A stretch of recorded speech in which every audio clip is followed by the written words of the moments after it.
ঢাকা শহরের ট্রাফিক ব্যবস্থায় আমূল এক পরিবর্তনের ছোঁয়া।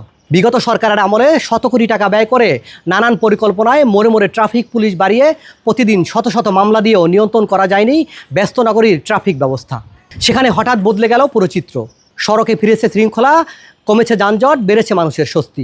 রাতারাতি এই পরিবর্তনের রহস্য কী? প্রধানমন্ত্রী তারেক রহমানের দূরদর্শী নেতৃত্বের ম্যাজিক নাকি অন্য কিছু? ঢাকা শহরে বদলে যাচ্ছে পুরো ট্রাফিক ব্যবস্থার চিত্র।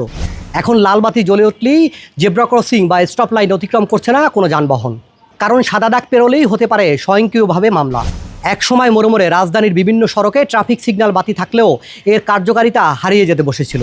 ট্রাফিক পুলিশের সিগন্যাল অমান্য করে অনেকেই সামনে এগিয়ে যেতেন, অনেকেই আবার ক্ষমতার অপব্যবহার করতেন।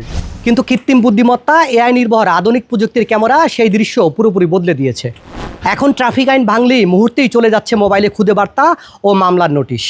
ফলে আর যানবাহনের পিছিয়ে পিছিয়ে ছুটতে হচ্ছে না ট্রাফিক পুলিশদের। ঢাকা মহানগর ট্রাফিক পুলিশের উদ্যোগে ঢাকা শহরের গুরুত্বপূর্ণ কিছু পয়েন্টে স্থাপন করা হয়েছে এআই প্রযুক্তির ক্যামেরা।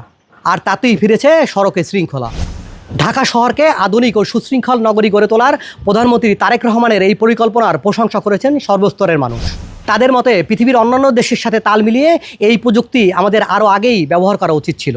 ক্ষমতায় আসার মাত্র 3 মাসের মাথায় তারেক রহমানের এই দূরদর্শী চিন্তাভাবনা এবং প্রতিদিন নতুন নতুন সিদ্ধান্ত দেশকে বদলে দিতে শুরু করেছে। এখন দেখার অপেক্ষায় আগামী দিনে তারেক রহমান নতুন কী পরিকল্পনা নিয়ে আসেন।